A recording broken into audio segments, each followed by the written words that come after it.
우리에게서 스스로 갈라지는 자는 자기 소욕을 따르는 자라. 온갖 참 지혜를 배척하느니라. 미련한 자는 명철을 기뻐하지 아니하고 자기의 의사를 드러내기만 기뻐하느니라. 악한 자가 이를 때에는 멸시도 따라오고 부끄러운 것이 이를 때에는 능력도 함께 오느니라. 명철한 사람의 입의 말은 깊은 물과 같고 지혜의 샘은 솟구쳐 흐르는 내와 같으니라.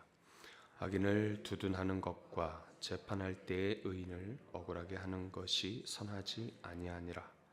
미련한 자의 입술은 다툼을 일으키고 그의 입은 매를 자청하느니라.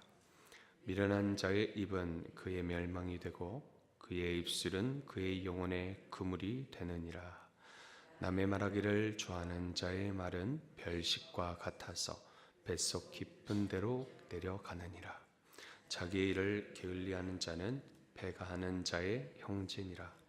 여호와의 이름은 견고한 망대라.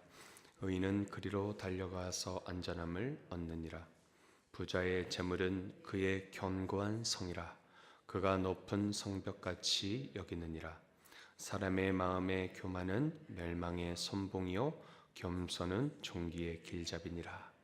사연을 듣기 전에 대답하는 자는 미련하여 욕을 당하느니라. 사람의 심령은 그의 병을 능히 이기려니와 심령이 상하면 그것을 누가 일으키겠느냐. 명철한 자의 마음은 지식을 얻고 지혜로운 자의 귀는 지식을 구하느니라. 사람의 선물은 그의 길을 넓게 하며 또 존귀한 자 앞으로 그를 인도하느니라.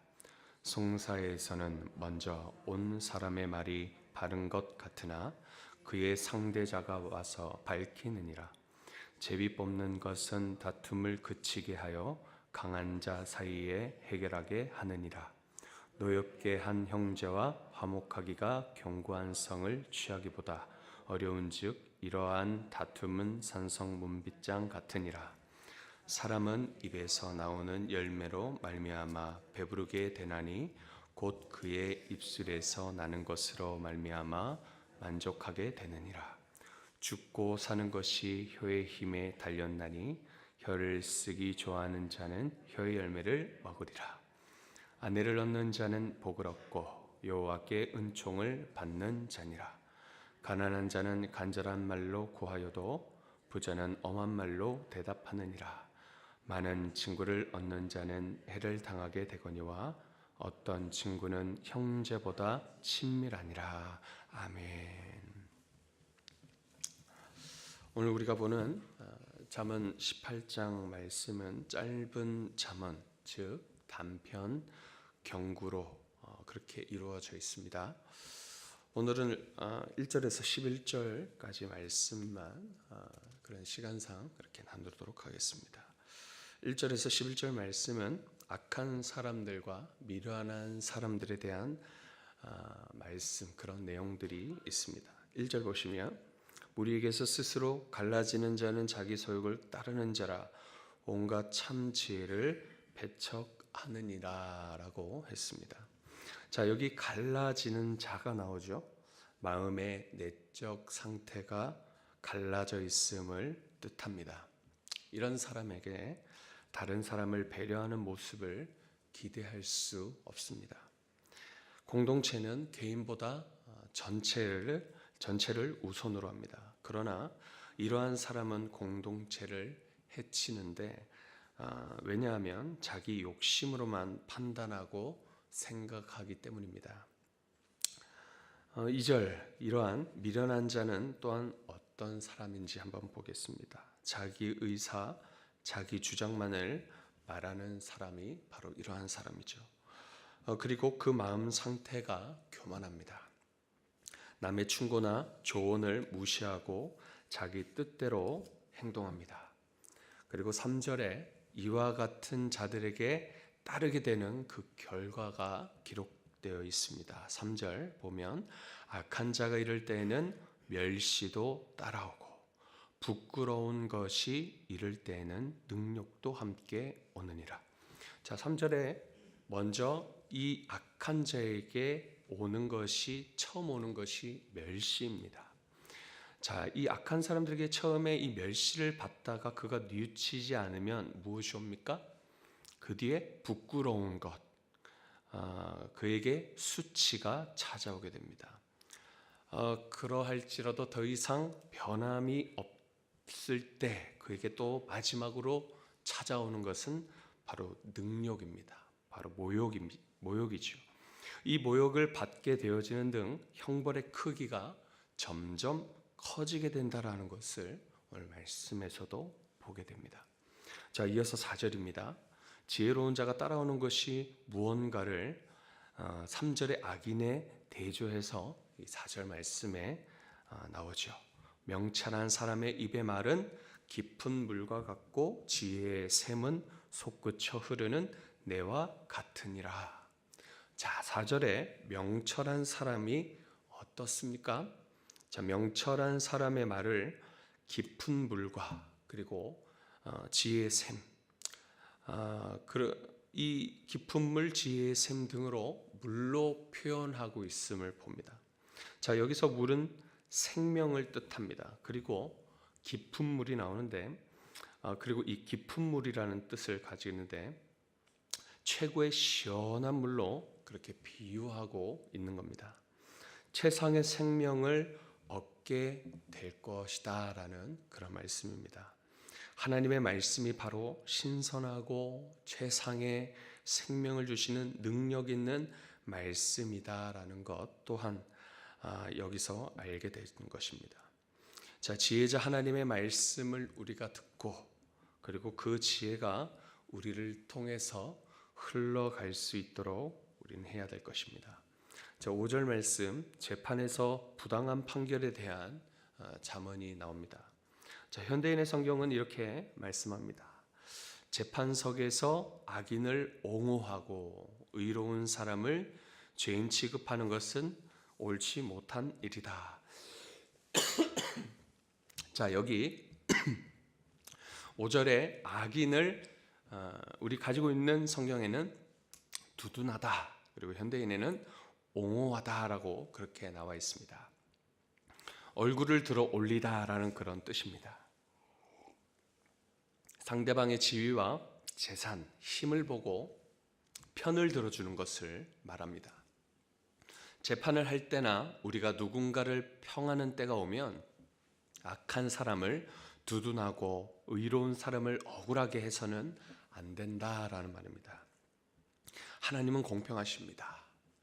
하나님의 공의로우심을 우리도 닮아서 악인이 받아야 할 형벌은 받도록 해야 한다는 것은 당연한 것임을 우리는 알아야 된다는 것입니다. 6절과 7절 말씀을 보겠습니다. 우리 함께 읽어보겠습니다. 6절과 7절 시작. 미련한 자의 입술은 다툼을 일으키고 그의 입은 매를 자청하느니라. 미련한 자의 입은 그의 멸망이 되고 그의 입술은 그의 영혼의 그물이 되느니라. 자, 여기에 미련한 자의 입술을 그의 말에 대해서 나옵니다. 자, 그의 말은 다툼과 논란을 일으킵니다. 서로 싸우게 되면 제일 좋은 건 입을 다무는 것이죠. 자, 왜냐하면 그 입이 매를 자청하기 때문입니다. 자, 여기에 매를 자청하다라는 말은요, 이 자청하다, 큰 소리로 부르다라는 의미를 가집니다. 자, 여기 나오는 매는 단순한 회초리가 아닙니다. 우리의 몸에 치명적인 상처를 입히는 매를 말하는 것입니다. 자, 미련한 자의 말이 이처럼 사람을 죽이기도 하는 매와 같다라는 것입니다. 자, 그 말로 하여금 미련한 자는 스스로 자신의 입술 때문에 스스로 싸움판으로 들어가 파멸된다라는 뜻입니다. 감정이 좋지 않을 때 우리가 어떻게 해야 되겠습니까? 우리의 입술을 닫고 바로 그 곳을 즉시 떠나는 것이 좋겠습니다. 자, 8절을 함께 읽어보겠습니다. 8절 시작. 남의 말하기를 좋아하는 자의 말은 별식과 같아서 뱃속 깊은 데로 내려가느니라.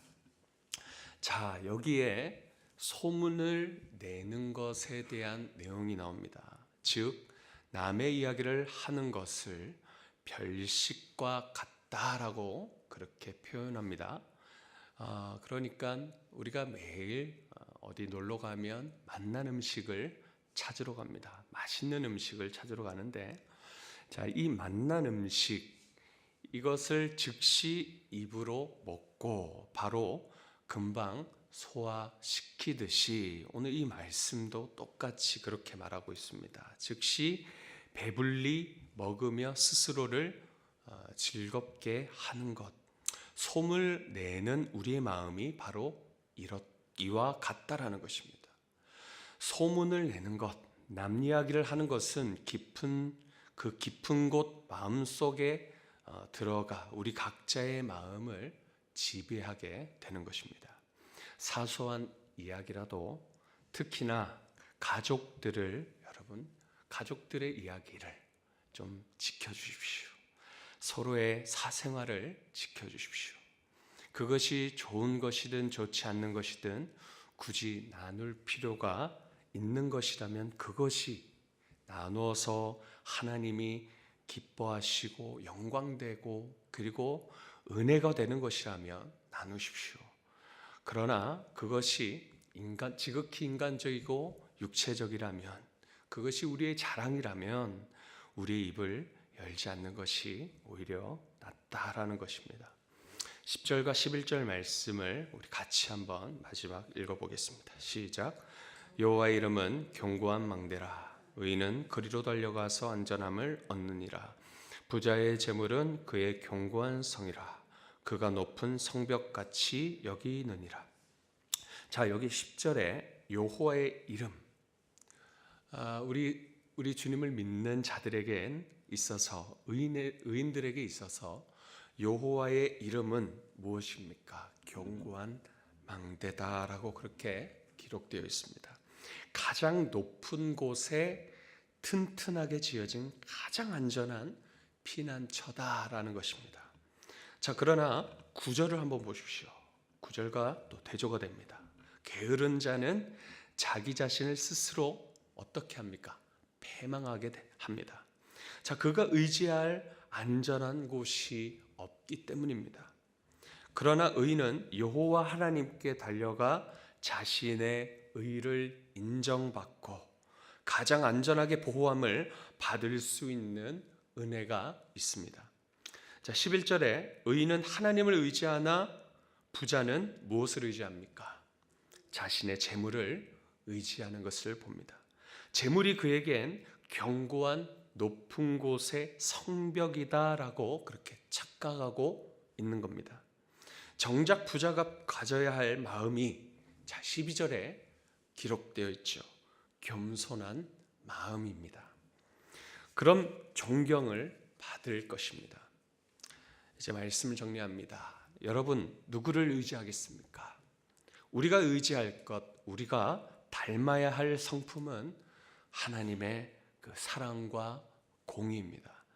그리고 그의 지혜를 듣는 귀, 지혜를 들은 마음에서 흘러나오는 우리들의 아름다운 입술이어야 할 줄 믿습니다. 여러분, 무엇을 많이 가지셨습니까? 얼마나 그 가진 것이 많습니까? 교만은 멸망의 선봉이요 겸손은 존귀의 앞잡이라 했습니다.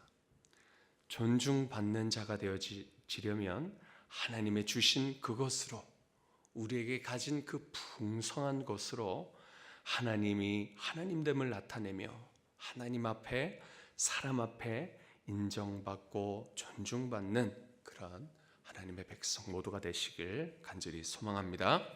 기도합니다. 하나님, 주님만 의지하게 하옵소서. 하나님 닮아서 겸손하고 하나님의 그 아름다운 사랑의 성품과 남을 억울하게 하지 않는 그 공의로운 성품, 우리 마음에 주님 주신 그 사랑의 마음으로 우리 입술로 표현할 때 아름다운 것만, 하나님의 그 마음만 나눌 수 있는, 그 은혜만 나눌 수 있는 우리가 되게 하옵소서. 사람의 헛되고 소소한 얘기를 듣고 본 것을 소문내는 것에 즐거워하는 것이 아니라 하나님의 그 놀라움, 하나님의 그 높고 위대하심만을 말하는 우리가 되게 하옵소서. 주님만 우리의 견고한 망대요 높은 성벽임을 믿사오며 감사드리며 예수님의 이름으로 기도합니다.